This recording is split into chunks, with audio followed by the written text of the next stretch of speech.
नमस्कार, आप देख रहे हैं न्यूज़ 69 भारत और मैं हूं मनीष कुमार झा। प्रतिभा किसी का मोहताज नहीं होता, आपने जरूर सुना होगा। और प्रतिभा जहां भी हो उभर कर सामने आता है, समाज के सामने एक नया कीर्तिमान स्थापित करता है।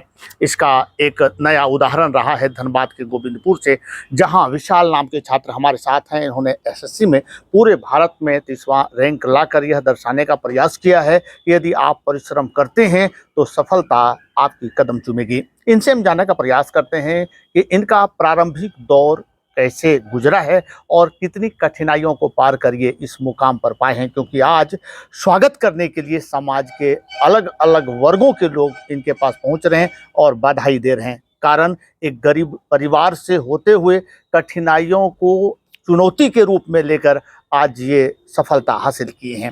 विशाल जी, सबसे पहला प्रश्न यही, प्रारंभिक दौर से आप बताएं कि कैसा रहा आपका प्रारंभिक दौर, क्योंकि जो भी दर्शक हमारे लिए देख रहे हैं, जो युवा वर्ग हैं, जो भी तैयारी में लगे हैं, वो भी इस तरह से चुनौती को स्वीकार करे और अपना मंजिल पाए। 10th मेरा 2013 में हुआ, फिर 15 में 12th हुआ। बोर्ड क्या रहा था? झारखंड बोर्ड रहा था। और फिर आर.एस. मोर कॉलेज से ही ग्रेजुएशन किया। 2018 में कंप्लीट हुआ विनोबा भावे यूनिवर्सिटी से। और उसके बाद फिर एसएससी सीजीएल का प्रिपरेशन स्टार्ट किया, और उसमें लगभग 1-1.5 साल लगा प्रिपरेशन में, और फिर 1 साल लगभग प्रोसेस में भी चला जाता है। फिर 2020 का सीजीएल क्लियर किया, और ये एसएससी सीजीएल 2021 का रिजल्ट था जो हम क्लियर किया। आपने झारखंड बोर्ड से पढ़ाई की, आपने 10th जो पास किया वो झारखंड बोर्ड से। सामान्यतः देखा जाता है शिक्षकों की कमी रहती है, विद्यालयों में शिक्षक पर्याप्त नहीं होते हैं। बावजूद इसके आपने उसे कंप्लीट करके जो एक नया गोल स्थापित किया कि हमें यहाँ जाना है, इसकी तैयारी करनी है, तो इस प्रेरणा कहाँ से मिली और कैसे आपने इसको पकड़ा? झारखंड बोर्ड से थे, लेकिन स्कूल के टाइम पे तो टीचर्स थे, कोई दिक्कत नहीं हुआ। और 12th के टाइम पे कॉलेज था, ठीक है, कोचिंग भी काफ़ी हेल्प करता है। और आज के टाइम पे तो यूट्यूब वगैरह ये सब है, काफ़ी कुछ है, तो उससे भी हेल्प मिल जाता है। और फिर एसएससी का प्रिपरेशन स्टार्ट किए तो ऑफलाइन से थोड़ा हेल्प मिला, 6-8 महीने वहाँ भी किए। और उसके बाद ऑनलाइन से तो काफ़ी हेल्प मिला, तो ऑनलाइन स्टार्ट किए, और यूट्यूब से और फिर गूगल से, इन सब से हेल्प मिला, और फिर एंड में कर पाए इसको। बैलेंस जो करना होता है, सामान्यतः देखा है कुछ छात्र ऐसे होते हैं जो कि गणित में बहुत अच्छा ध्यान देते हैं, कुछ ऐसे होते हैं जो विज्ञान पर बहुत ध्यान देते हैं, कोई अंग्रेजी पर देते हैं। तो बैलेंस करना, चूंकि कम्पिटिटिव एग्जाम जब आप फेस करने जा रहे हैं तो बैलेंस होना चाहिए। आपको फिल्म की भी जानकारी होनी चाहिए, स्पोर्ट्स की भी जानकारी होनी चाहिए, रीजनिंग भी होनी चाहिए। तो बैलेंस कैसे किया? इसमें ये है कि सिलेबस तो कवर करना ही है सबसे पहले, उसके बाद रिवीजन बहुत ज़रूरी है इसमें। तो रिवीजन में काफ़ी टाइम भी लग जाता है, और करना भी चाहिए। ज़्यादा पढ़ने से कुछ नहीं होगा, इसमें रिवीजन करना होता है, और प्रैक्टिस बहुत ज़रूरी है, क्योंकि टाइम पे पेपर भी कवर करना है। टाइम पे पेपर अगर कंप्लीट नहीं कर पाएंगे तो फिर फ़ायदा ही क्या है कितना प्रिपरेशन करने का।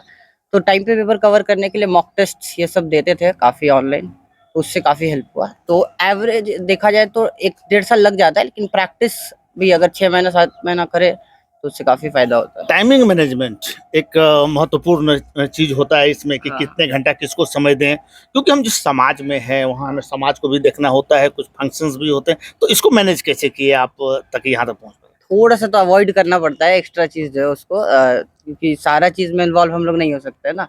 और सब्जेक्ट्स भी है, तो सब्जेक्ट्स में है कि अब इंडिविजुअल्स के लिए अलग अलग है। अब किसी का मैथ्स स्ट्रांग है तो उसमें कम टाइम देना है, अब किसी का इंग्लिश स्ट्रांग है तो उसमें कम टाइम देना है। अब जैसे हमको मैथ्स में और जनरल स्टडीज़ में काफ़ी कुछ हिस्ट्री पढ़ना होता है, पॉलिटिकल साइंस पढ़ना होता है, और ज्योग्राफी पढ़ना होता है, करंट अफेयर्स में भी आप जानते हैं इतना सारा चीज़ होता है। तो क्या है कि इंडिविजुअल के हिसाब से अलग अलग होता है। कोई इंडिविजुअल मैथ्स में अच्छा है तो उसको कम टाइम देना है, लेकिन प्रैक्टिस करना ही पड़ेगा। तो यही है कि जो एक्स्ट्रा चीज़ है जो इम्पोर्टेंट नहीं एग्जाम के लिए, उसको अवॉइड करना होता है, और जो इम्पोर्टेंट चीज़ है उसको तो करना ही पड़ेगा। 6-8 घंटे तो दिन में लगेगा ही। विशाल का स्ट्रॉन्ग पॉइंट क्या रहा था, सब्जेक्ट क्या रहा था? मैथ्स अच्छा रहा, इंग्लिश में मेरे को कम मेहनत लगा, इंग्लिश भी ठीक ठाक ही रहा मेरा, और जनरल स्टडीज़ में काफ़ी स्ट्रगल करना पड़ा। बात करते हैं अब रिसोर्सेस का, क्योंकि अभी जो हम चर्चा कर रहे थे, लोग बता रहे थे कि जिस समय आप तैयारी में लगे आपके फादर भी गुजर गए थे। तो जो रिसोर्सेस हैं, क्योंकि इकोनॉमिक रूप से जो स्ट्रांग होता है उन्हें परेशानी नहीं होती है, तो उसे मैनेज करना, बुक्स खरीदना है, कोचिंग जाना है, बहुत कुछ है इसमें। तो उसको कैसे मैनेज किया और कैसे वहाँ से निकले आप? रिसोर्सेज इसमें क्या है कि थोड़ा सा हम लोग लिमिटेड रख सकते हैं, और मतलब इकोनॉमी का बात किया जाए अपना कि कमजोर है, फाइनेंशियली वीक है, तो इस एग्जाम में क्या है मतलब अपना फाइनेंशियल जो स्टेटस है वो बहुत ज़्यादा इंपॉर्टेंट नहीं है, क्योंकि सेल्फ स्टडी से बहुत सारा चीज़ हो ही जाता है। और देखा जाए तो फॉर्म भरने का 100 रुपये सिर्फ लगता है, तो वो तो कोई भी पे कर ही सकता है। और ऑनलाइन इंटरनेट तो सबके पास होता ही है, तो यही है कि इंटरनेट से ज़्यादा चीज़ करने का कोशिश की है कि मतलब इंटरनेट से ही हो जाए। बुक्स जो है वो मिनिमम ही खरीदना होता है, इसमें लिमिटेड बुक्स से ही पढ़ना होता है, उसी को बार बार पढ़ना होता है ताकि प्रैक्टिस हो जाए और एग्जाम में परफॉर्म कर पाए। फैमिली बैकग्राउंड में कैसा सपोर्ट मिला आपको? कोई होता है कि माताजी से पूरा सपोर्ट मिलता है, कोई भाई होते हैं जहाँ से सीखने को मिलता है, कभी-कभी ऐसा होता है जो देखा जाता है, जो क्रैक करते हैं कि उन्हें कहीं एक ठोकर लगता है, वहाँ के बाद से एक अलग रास्ता पकड़ते हैं, तो आपके साथ कैसा रहा? नहीं, फैमिली में तो कोई ऐसा नहीं था कि यही करना है, इसी को करना पड़ेगा, या कोई प्रेशर था कि इतने दबाव। टाइम में एग्जाम निकालना है, ऐसा कुछ भी नहीं था। तो कुछ भी कर रहे थे, जो भी कर रहे थे, मान लीजिए किसी एग्जाम में फेल भी हो गए, तो कोई ऐसा नहीं कहने वाला था कि फेल क्यों हो गया, जल्दी पास हो, ऐसा नहीं है। तो सपोर्ट रहा कि जो भी करना है अच्छे से करो, और क्या। आगे चल के एम क्या रहेगा? आगे इसी को अच्छे से करना है, अगर टाइम मिल पाएगा तो कुछ और एग्जाम्स भी कर सकते हैं। एक अच्छा नागरिक बने, हाँ, ये तो इम्पोर्टेंट है सबसे ही। बड़ा चीज़ है। हाँ, ये तो है तो ही। इसके लिए वो तो आपका लक्ष्य क्या रहेगा? वो तो करना ही है कि अच्छा से काम करना है, सर्विस का ही काम है एक्चुअल में, गवर्नमेंट जॉब तो सर्विस ही है, तो अच्छे से सर्विस करना है, और क्या है। ईमानदारी रहेगी। हाँ, ईमानदारी तो आखिरी रहेगी। प्रश्न आपसे लेना चाहेंगे, प्रेरणा स्रोत कौन रहा? क्योंकि जब बचपन से ही हम पढ़ते हैं तो मेरा कोई ना कोई आदर्श रहता है, चाहे स्पोर्ट्स के क्षेत्र में हो, कोई राजनीति के क्षेत्र में रखते हैं, कोई कवि को अपना आदर्श मानते हैं, तो आपका आदर्श कौन रहा? सिंगल नाम लेना बहुत मुश्किल है, क्योंकि बहुत सारे लोगों से हम लोग बहुत कुछ सीखते हैं ना। तो वही है कि बहुत सारे लोग हैं सोसाइटी में, कुछ लोग मोटिवेट करते हैं, कुछ लोगों के संघर्ष से हम लोग सीख जाते हैं। तो ये सिंगल नाम लेना मुश्किल है, बाकी कह सकते हैं पूरा ओवरऑल सोसाइटी ही इंस्पिरेशन रहा है। चलिए आगे आप और सफल रहें, आगे बढ़ते रहें, ये मंगल कामना है। ये थे विशाल, जो हमें बता रहे थे कि इन्होंने कैसे प्रिपरेशन की, कैसे तैयारी की, और आज ये सेवा करने के लिए तैयार हैं। समाज में ऐसे अनेक लोग आपको मिलेंगे जो बाधा को दूर करते हुए, चुनौती को स्वीकार करते हुए अपने लक्ष्य को प्राप्त किए हैं। आपके क्षेत्र का एक बच्चा गरीबी से जूझते हुए आज यहाँ तक पहुंचा है, आप लोग सम्मानित करने आए हैं, तो क्या संदेश रहेगा और लोगों के लिए आपकी ओर से? हमारे तरफ से यह जो भी नौजवान बच्चा है जो पढ़ लिख रहा है, उससे हम ये प्रेरणा देने का कोशिश करेंगे कि ये बच्चा जो है, एक इतना हालात खराब रहने के बाद भी अपने आप को स्टैंड किया और एक गस्टेड ऑफिसर का रैंक लेने जा रहा है, और मात्र 25 साल के उम्र में यह लड़का ले रहा है।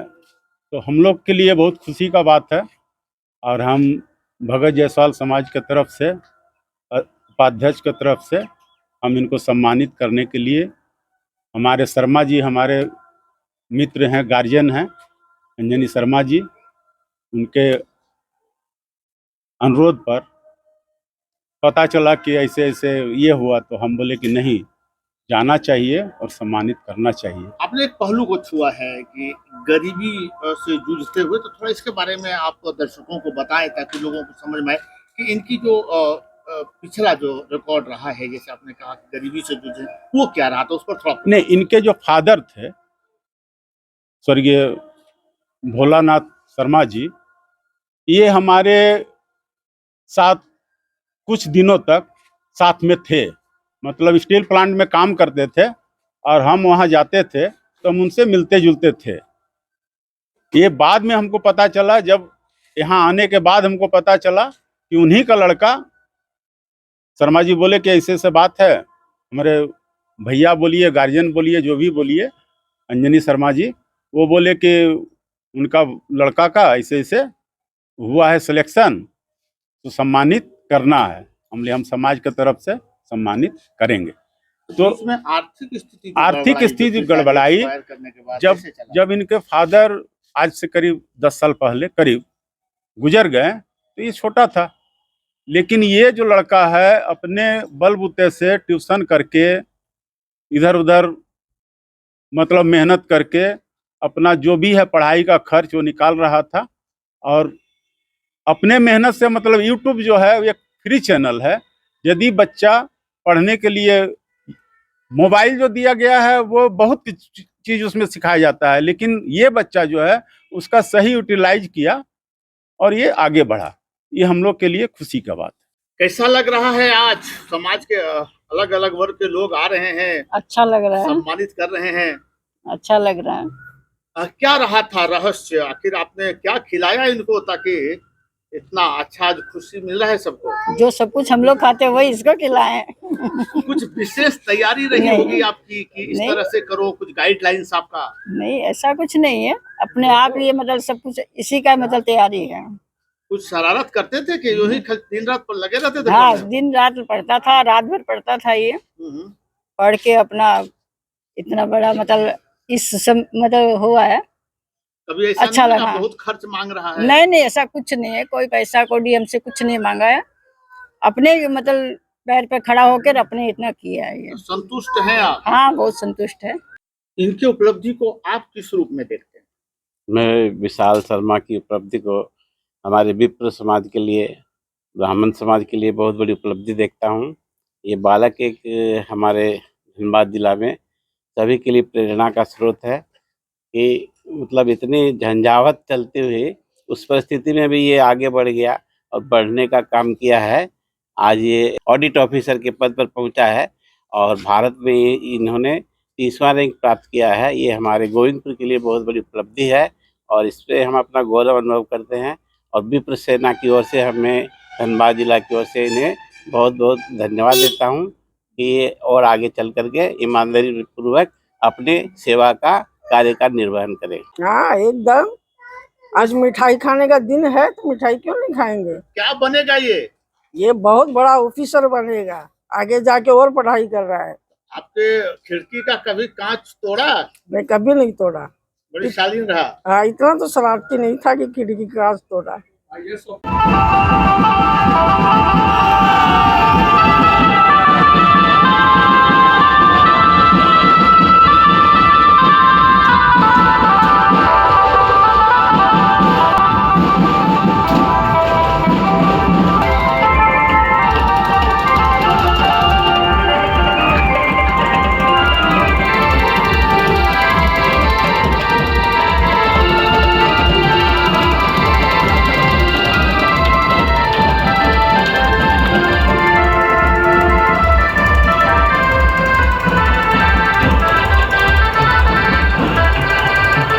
अपने आसपास से लेकर देश दुनिया के प्रमुख समाचारों के लिए सब्सक्राइब करें न्यूज़ 69 भारत।